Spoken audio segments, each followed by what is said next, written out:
Okay. All What right. would you like to talk about today, Anna? Well, I think I would like to talk about, moving forward, Mhm. that would be a part of it. I am interested in continuing. I think it's really helpful for me to carve out this time that sort of, I mean, while Dragonfly and Vital are kind of like intended to be lifestyle things, I think it's also nice for me to have just like some time set away to process, how that's taking shape. Mhm. Um, I think I'm definitely I hit my school needs to start like moment Uh-huh. this week. Really it was yesterday because we have care on Tuesdays for the kids. I have a babysitter that just comes to the house but then takes them to do all the things that I don't care Mhm. to do anymore. Yep. Like I'm over parks, I'm over Yeah. like anyway, Uh, but she arrived right on time at 9:30 on Tuesday, but my kids had only woken up at 9:15 Oh, and they yeah. were both like super slow pokes. So they didn't leave until 10:15 and I was literally pushing them out the door. Uh-huh. And part of it is this is an Anna wandering story, but like part of it is I should have just said, okay, our babysitter's name is actually also Anna. I should have Okay. said, Anna's here. Bye. Yep. But I didn't. Yeah. I engaged in conversation. I was in the kitchen trying to kind of clean while they were still there, saying, Tatum, can you take care of your dance things? Like still momming. And Yeah. so by the time they left, I felt like I was already out 45 minutes of time that I was paying for. Yep.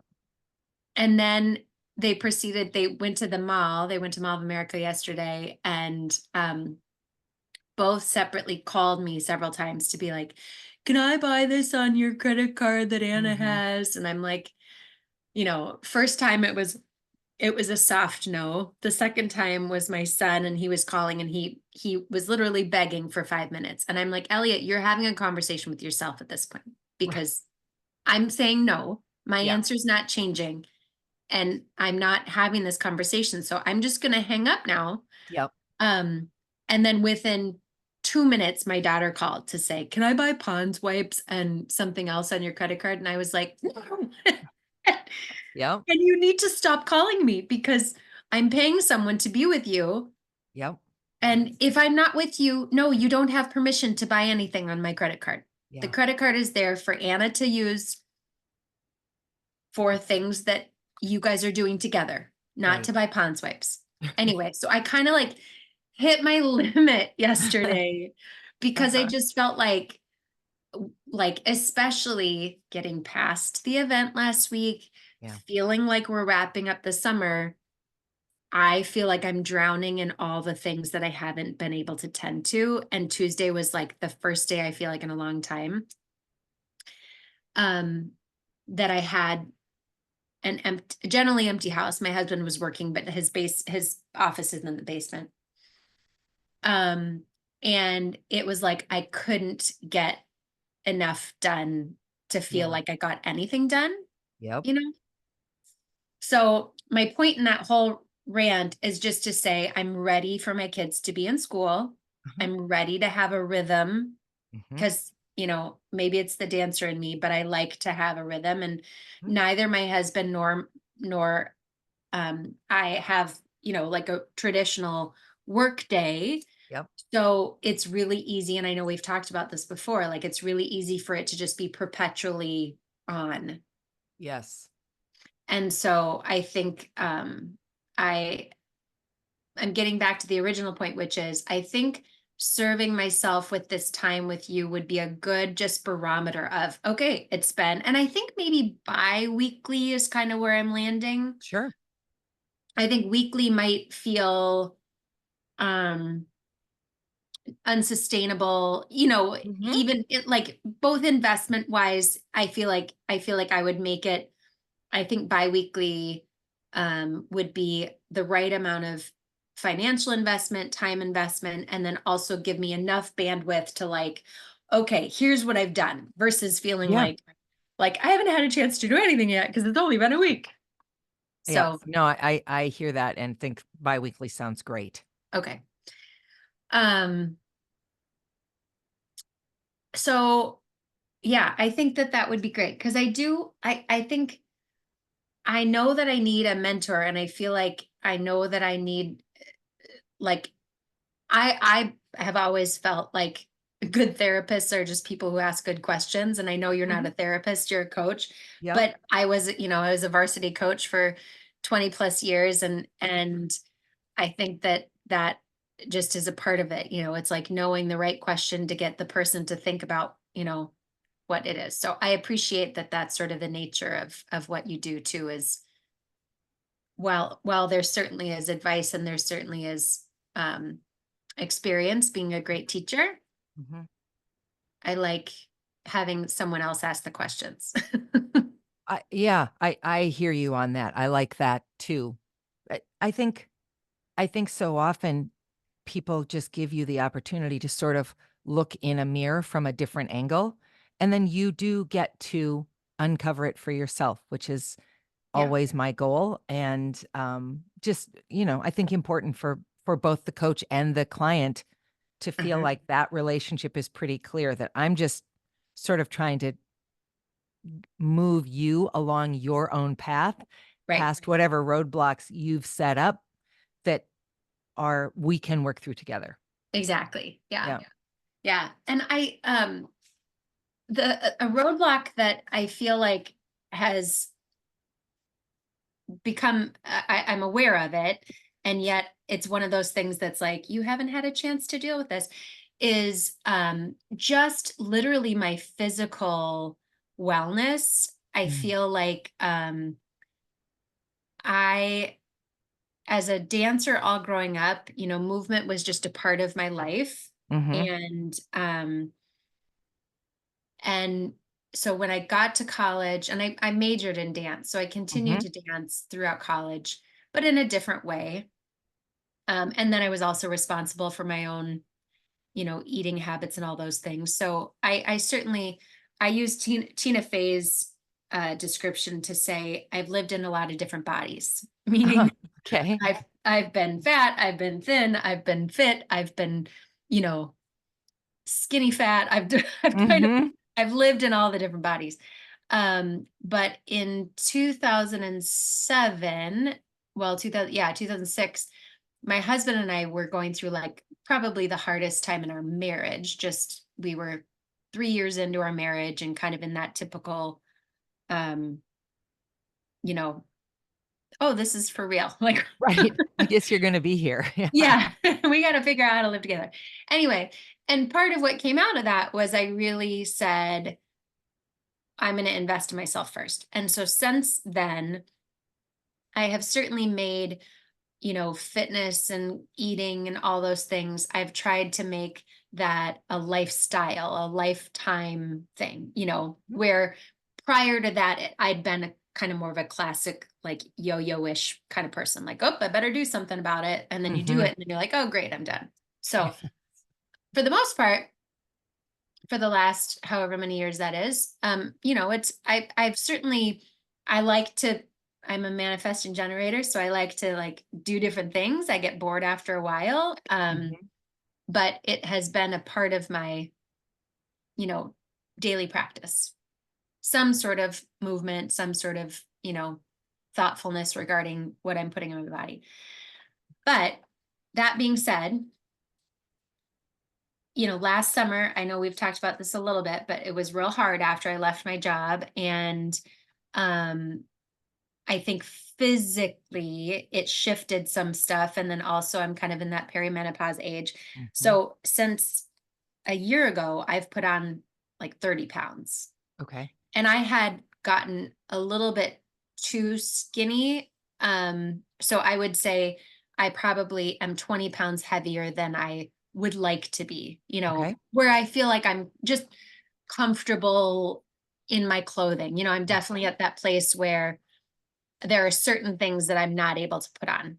Yep. And in fact, the outfit that I was supposed to wear to the party on Thursday that I had in my head, easy tank top and some nice pants that actually were my prom pants from my senior year of high Yeah. school. Um, but I mean, I've worn them in the last 6 months, could not get them zipped. And I was like, oh, fuck, you know? Yep. Um, and it was a surprise enough that I called my husband up to say, can you zip these? Cause I can't. And he just goes, no. And so I Mhm. put on a skirt and it was fine. Yep. Um, but as I transition into fall and as I'm trying to build this thing, I I'm saying it out loud because I know that I need to prioritize that first Mhm. because I think that there's probably some, healing or there's some because there's really nothing that I've shifted too much this summer except that we traveled a lot, Yep. which certainly means that I'm eating out a lot, which Mhm. certainly means that I'm eating differently than I normally would in my own home. And I think it's just like, like those little adjustments on a lot of different levels that have just put my body into a state of, okay, I guess this is where we are. Mhm. So, because I think 10 of those pounds have probably come on just this summer. Okay. And I don't really care too much about the scale. It's more just like the statement of like my body is responding. And I just know that like that quickly turns into like asthma and allergy issues for me, or it quickly turns into, could become like dis-ease in that way. And I just don't want to invite those things in. So um yeah. So I think that's my priority this fall too, is to like just clean it up a bit. So, um, you touched on this a little bit, but I'm wondering if it makes sense to just dig a little deeper. Yeah. Um, that when you left your job Hmm. last summer, there was a lot of unresolved state of being, maybe Yes. is a way to say it. Yep. Um, and then of course there was also the loss of a routine. Yes. So in thinking about that lack of resolution and then a loss of routine and thinking about using this fall as as a time to say, all right, time to straighten things out a little bit. What Yep. does that look like for you? Um, I remember I was working with an Enneagram coach, mm, must have been like 2017-ish. Okay. Um, and it was when I had just recently left coaching. So another sort of shift in my like identity and schedule and all the things. And my daughter was a kindergartner at the time, and I still had a preschooler. And so I was in this like pre-state of I know that eventually both kids are going to go to school, Mhm. but I wasn't quite there. And so we kind of talked about like the Anna plan and what would that look like. Um, and what I hear you saying is almost that invitation to say like, okay, what is the Anna plan? Like what now that I can, because I feel like part of it is that I need to release, or I feel like this fall is a transition away from this year of transition, if that makes sense. Yeah. Like I'm ready to no longer be in healing mode, Mhm.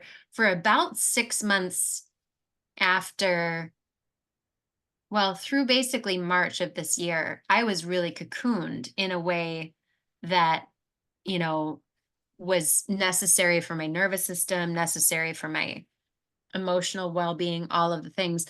And so only since March of this year have I really felt like I've been able to like move through the world Mhm. like myself. Mhm. Um, but yeah, I feel like when you say the words lack of resolution, loss of routine, I think that's exactly where I'm at now, where it's like, okay, now I need to make a plan to like the resolution has come. Like Mm-hmm. it's done.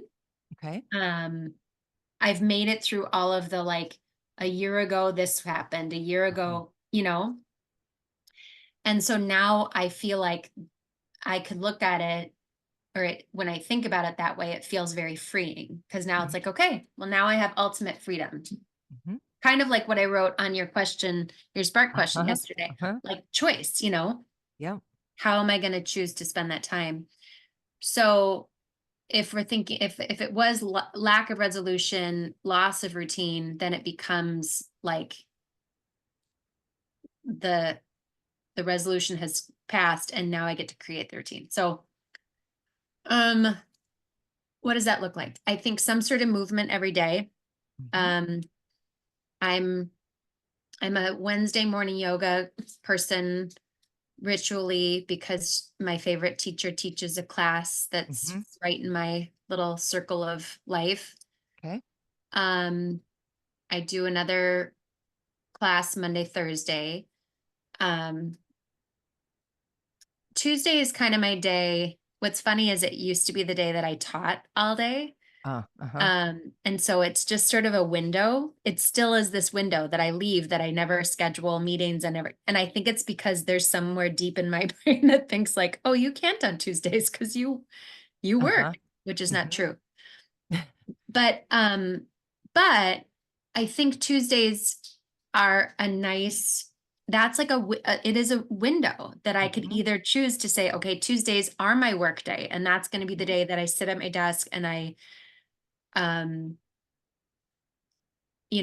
focus on Dragonfly or Vital, or Tuesdays could be the day. I don't know. That is Tuesdays definitely are a window, I guess I'll say. Okay. Um, and then Fridays are kind of flex for me. So that is a day that I will schedule appointments if necessary, or I will take an extra yoga class if I'm feeling like I need it or want it. Um,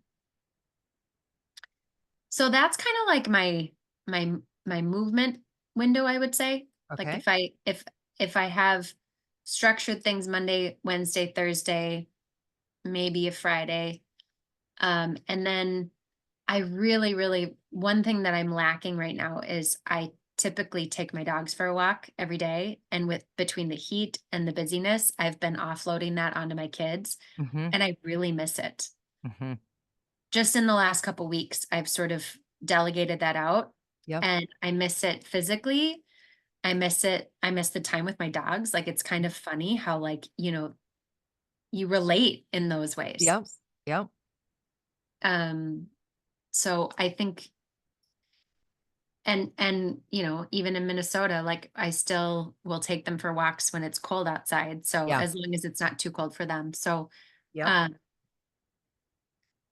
and I think that's part of like getting the kids back to school Mhm. is because it's usually like once I get home from that morning, like I drop the kids off, I go to the club, I do my class, I come home, I walk the dogs. Uh-huh.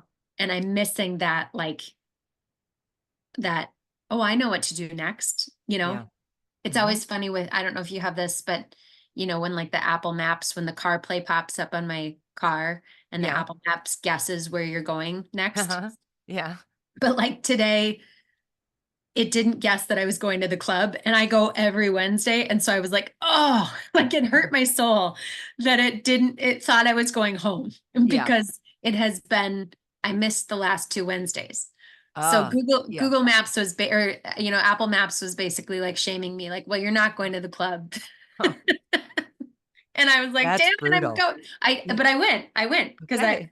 but I said to Elliot, because he was in the car with me, and he goes, I think we're going home, but we're not going home. And I'm like, oh, I know. It's because I haven't been the last couple weeks. So my point is I miss the like, or I'm longing for, I guess, that feeling of I drop the kids, I go to the Yep. club, I walk my dogs. Another service that I I'm totally fanatic about, but I have not been good about doing is red light therapy. Um, Like for seasonal affective disorder? Is that what mhm. that is? Okay. Yep. Yep. Yep, and I pay just like, the $5 tan actually is Okay. where I go, but I don't do the tanning, because I Uh-huh. have Scandinavian skin, so but it's just a red light. They have like a red Mm, light bed. You lay okay. down and it just gives you the good light. And I went yesterday for the first time and laid there for 12 minutes and literally thought I could live the rest of my life right here. Like it just feels so good. It puts me into that same sort of parasympathetic state that I get from a good acupuncturist, where it Okay. just you get kind of in that like, am I dreaming? Am I thinking? Hmm. Just really restful, wonderful. Um, and not only that, but there's a lot of good, physical benefits to it. And Mhm, so when I think about the fact that I have not been good about it and my body has been like gaining weight slash hanging on to things, I feel mhm. like those two things probably go together. Okay. So getting back on a good red light schedule, especially as we're heading into fall and Yep. heading into winter, and knowing that it's a real deal, the Mhm. seasonal affective disorder. Yep. Um, so I think that also would be on the docket. Um, and then I tend to be a person who I'm a little bit all or nothing, and Mhm, so sometimes I need to just go all in with like a food plan or a reset mm, kind of things, do something totally dramatic mhm, that just kind of like shocks my system. I mean, I really feel like it's like the cuckoo, like mhm. those things. Defibrillators? Yeah. Yeah, yeah, yeah. Like to go, oh, and then after that, I feel like I'm able to kind of regulate myself a little bit better. And Mhm. I don't even like that term because that feels a little bit diseased. Mm, yeah. But because I don't actually think it's about willpower. I've learned that about myself. Like it's not about willpower. It's about like what is your gut biome really, really, what are you feeding it? And therefore what is it desiring? Okay. Um, and so, but when that scale tips and when I've had like too much sugar, too much fat, too much, processed foods, it's real easy to slip into the like um the well, the like disordered. And I don't have an eating disorder, but I was raised by someone who does. So Okay. Yep. it's like a sensitive thing, Mhm. I'm hyper aware of it, but hyper awareness can also become disordered. Uh, yes. I think just for what it's worth, I think it's virtually impossible to be a woman in America who doesn't have some degree of eating dysfunction, we'll say. Yes. Right. Exactly. Exactly. Um, so yeah, I feel like I'm kind of walking that line right now where I need like the defibrillators to just go, okay, let's go. So um I yeah, so I don't know what that is yet, but I feel like somewhere in the next couple of weeks I'll probably get my act together and decide what that is. Mhm. Um and then again, just without the travel, without the events, without the stuff, like get back into just regular habits of going to the grocery store. Uh-huh. And we still have so much leftover food and whatnot that I feel like I didn't really shop for anything but the party for a little while, and Mhm. then I haven't really shopped for anything afterwards because I've just been like making things out of what we have left over. Yep. um I don't know, that's kind of pointless, but you know what I'm saying. Like I feel like I getting back yes. into the fall. Yeah. Yep. So,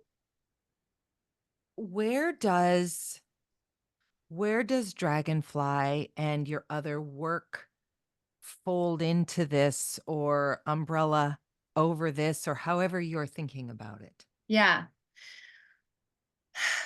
that's a really good question, and I don't know if I have the answer, except that I know that I want to release a schedule for fall for yoga. Okay. Um, and because I'm in a request payment, I need to, you know, put my ducks in a row in terms of how I'm going to collect Hmm. and and whatever, Yep. count that. Like I should get a bank account basically. I need to do some of the like actual business parts of it. Um and I think that for right now, that's probably it for a Okay. little while. Yep. Like just let that be the thing. And then in the background, what I'd like to be doing, and maybe as we progress, like I want to, I would like to somehow work on like a launch of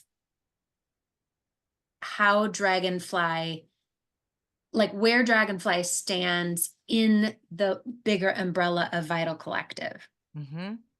Because I think that messaging is going to be important and I don't want to fumble that. Hmm. Um because I think that people are like the people that have known me for a long time, I'm gaining, kind of like a couple every couple of days are moving to Dragonfly, like on Instagram, Okay. so maybe Yep. they'll follow me both at my like, my personal one, and then now they're starting to trickle to see. I'm trying to kind of collaborate between myself in both ways to Yep. get people to see what it is. And then as much as I am, living my mom life as well, I'm trying to keep my kids just on my private Hmm. page. Hmm. Um, so I feel like working towards, how we talked last time about that like elevator pitch Yeah. thing. Yep. I think working towards what that is, like just getting clarity is maybe my next step. So just like continuing with the yoga, because that's something I already started and I know that I can do. Hmm. Um, getting some of the businessy aspects of it checked off, like getting the bank accounts and probably getting a credit card with for the business, that kind of thing. So I can just do a better or do a good job of like keeping track of that for tax purposes. Yep. Um, and then figuring out and clarifying the message of what is Dragonfly and then what is it in the larger. Because I keep putting like hashtag vital, but just because I'm like, just because I'm doing that. But I haven't really, other than to like you and the handful of people that I've talked to, Vital Collective is still just kind of a thing in my mind. Hmm. And Hmm. it's official with that's the LLC, but but Yep. but it's DBA Dragonfly. So I think that's maybe where it fits in. Okay. So, um,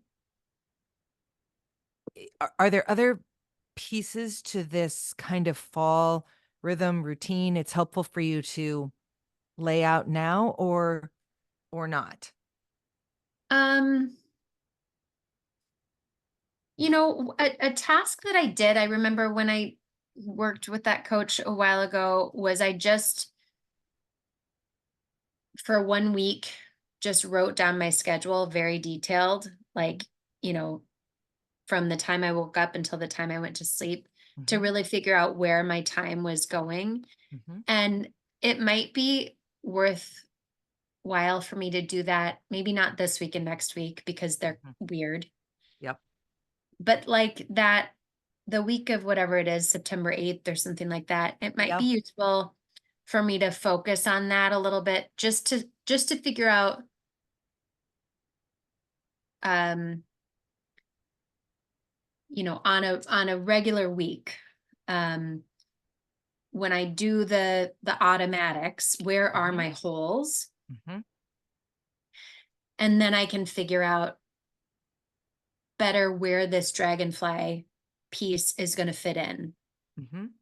Um, because I know, as we talked about last time, it's really easy for it to just become, well, I'm sitting and I'm scrolling, so I might as well be doing it.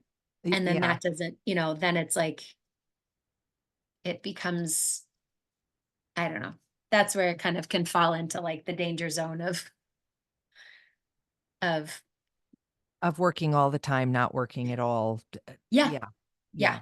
yeah, yeah, Yeah. It's a daily quest, I think, perhaps. yeah, yeah. And I think with the nature of this sort of like individuation with business, and the way that business is moving, digitally in all aspects. I think that it's a familiar tune for everybody. Mm-hmm. Um, but I just I keep coming back to, I'm not trying to create a job out of it. Um, but it does I want to work at it, if that makes sense. It it does kind of, but I'd love to hear a little more about that. So, if it's not a job, Mhm. but it's work you want to do, what does that mean?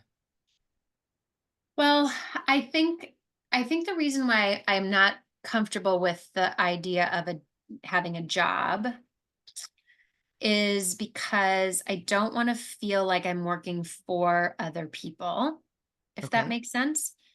I want to serve other people. So we're getting I mean, it's like very language oriented for me, Yeah. you Yeah. know? I want to serve other people, but I don't want to work for other people. Okay. Um, I want to have my impact be related to my income, but I don't want to have to count on it, if that makes sense. Yeah. Because I want it to be very project based, and I want it to be very much driven by what intrigues me, or where I'm kind of curious. So I think that's why I don't want to be, I think there's some part of me, and it's probably because of the dance thing, where I got so aligned with that identity that I don't really want to be tied down to one thing, if that makes sense. Okay. So I think that's why I don't want it to be a job. It's because I just want it to be kind of the way I'm living,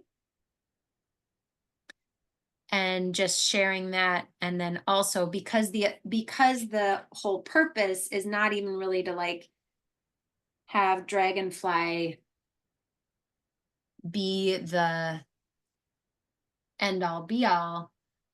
I just want it to be more uh, like a jumping off point for Vital, which would be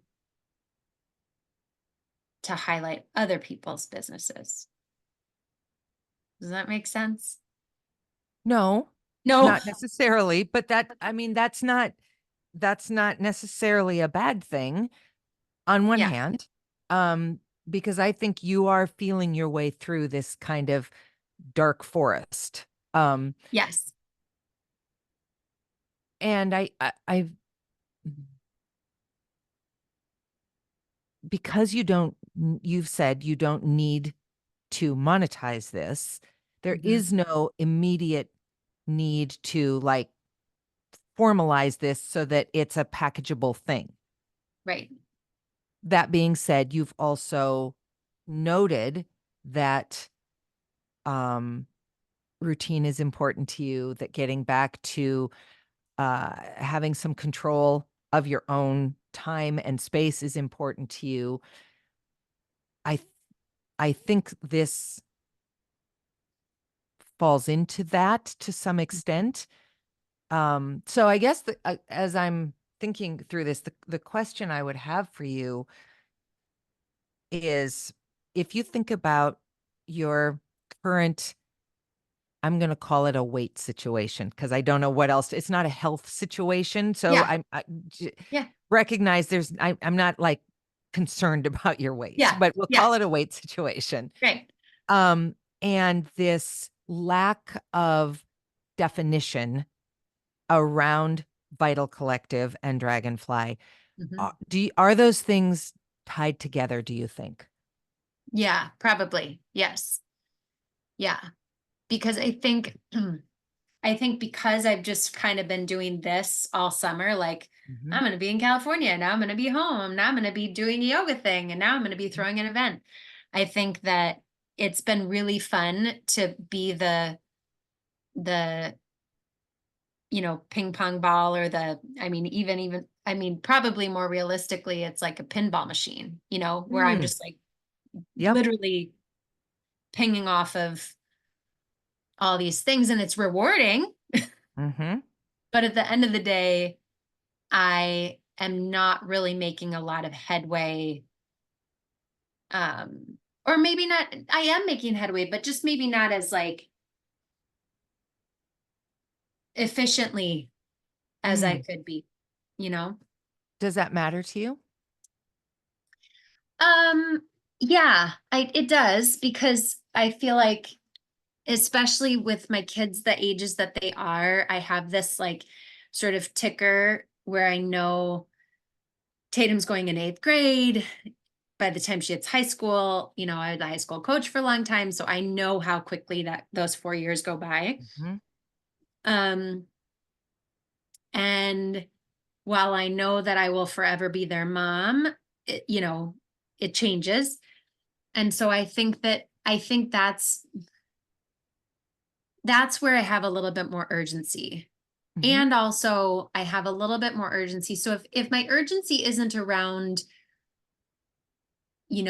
creating more income for my family, even though that mhm, would be great and well, and mhm, resources are great for many reasons. mhm, Um uh I think the urgency is more like, boy, I'm gonna say this, but I don't know if it's 100% true, but I was really good at coaching, like, national champions, international champions. I was the first ever choreographer for the universe, or for the Team USA dance team. But my kids were super young. I mean, I left coaching when Tatum went to kindergarten because I wouldn't see her anymore. mhm. And Elliot was too. So they don't know that part of me. Okay. And then they knew me as a dance teacher, which was great and wonderful. And I was good at it. And Tatum was a dancer and she got to experience that. But that was, again, me working for somebody else's dream. Mhm, And they saw how ultimately crushed I got by that, because, when I woke up last year and said, oh my gosh, I don't want to do this anymore. mhm, So I think that the urgency maybe is around that. Like, I was excited to tell them when I met with the lawyer to get the LLC paperwork together, because there's a part of me that wants to show or share with them what I'm capable of. And not really, it's not really about being beyond a mom, because I think that's a really great job, and I'm not mhm, ashamed of wanting to just do that either. mhm, mhm, But I feel like they hear me talk about, like, I mean, just today, one of my former students, one of the girls that I coached as a high schooler, her daughter is a kindergartner at the same school that Elliot is at. okay. So as we were approaching the back to school thing this morning, Catherine and her 5-year-old daughter Nora were walking across, and I leaned out my window and I'm like, honked my horn. Said Catherine. And as we were parking, Elliot was like, "Who is that?" And I said, "Oh, that was Catherine. I coached her in high school. She's one of my good friends. And her daughter Nora is going to be a kindergartner. You have to look out for her, because you're the big kid on the block." Mhm, But so they hear me talk about the girls I coached, the women that I coached. They hear me talk about Palm Squad, but like they don't really know what that is. Mm-hmm. And so I think there's something in me that wants to do this for me. Like what I did for those girls when I was a coach, what I did for my boss when I was a dance teacher. I kind of want to do that just for me. Mm-hmm. Okay, how does that feel to say that? Empowering. If that feels like clarity to me. Okay. That actually feels like that feels kind of emotional. Mm-hmm. Um, yeah. And it really, I say it's like showing my kids, but I think it's almost more really showing myself, Mm-hmm. right? Because, um, because I have always been a person, I've been a people pleaser, and I have been a person who I've said I'm really good at ritual, but I'm really bad at consistency. But that's not really true. It's um, fascinating. but it's because it's again, it goes back to that all or nothing thing. Cause like if I am going for consistency and if I make a mistake, then I'm like, well, it's done, you know. Ah. But if I ritualize things like every day when I get home from my workout, I go on a walk with the dogs. Mm-hmm. That's a ritual. And then I just do it, you Mm-hmm. know. And then I don't, if I run an errand after the workout and I don't come home at that time and I don't take them for a walk, it's like, well, that's okay because my ritual got changed. Does that make sense? Ah. So Uh-huh. somewhere in my brain, there's this weird thing with like consistency and ritual. Okay. Um, uh, so yeah, I think saying that for myself feels like self-actualization. feels like feels like I did it for a lot of other people. Then I did it thinking I was building something with, only to realize that I was actually building something for. Mm-hmm. And so now I feel like I want to just exist and build something that's for me that also benefits and serves other people. Mm-hmm. Mm-hmm. Okay. So thinking about that self-actualization piece, then Hmm. in these last few minutes, name 3 things you can do, and they Hmm. might be physical things, they might be into mental building things, those kinds of things. But let's move from just quickly, let's Yeah. move from this idea, this sort of ephemeral idea to, okay, if I'm going to build something for me, Hmm. that the nature of it being for me and coming from me Hmm. out into the world, what are 3 things that come from you that you could commit to in the next, let's say, 3 weeks, knowing that the rest of this Yeah. week and next week are weird? Yeah. Well, are you thinking like, is it things like get my bank accounts? Is that like something I It could could do? be. Sure. Okay. Yeah. Sure. Yeah. I want to get my ducks in a row with the financial, like business side of things. So bank accounts. Um, I, um, I think I could just do some journaling about like clarity on what, like just even practice writing, like what is Dragonfly? Mm-hmm. And what is Vital Collective, and try to get some like, I mean, maybe not, it's not like mission statement stuff, but just like literally get some clarity. And I Uh-huh. like to write, Yep. so that'd be good. Um, so bank accounts, some journaling, and then release the yoga schedule. Cause that's the only other like actual, that's the physical thing I'm doing. Mm-hmm. I think if I did those 3 things in the next 3 weeks, Mm-hmm. that would feel like I've moved that ball forward. And how does that feel? That feels like control. That feels less like I'm, the ball in the pinball machine, and Uh-huh. feels more like I'm, actually drawing back Ah. Oh, like, okay. So that's a really interesting metaphor, sort of moving from the weeds to the yeah, sky, yeah, yeah, feels like control. yeah. Does the word control make you feel comfortable or uncomfortable? Well, it's definitely it's a shadow thing, because Mm-hmm. I do have control issues. Huh. Um, Mainly because I was raised in a household by 2 people who definitely see things in black and white. And Mm-hmm. so I was raised to think there is a right and a wrong way to do things.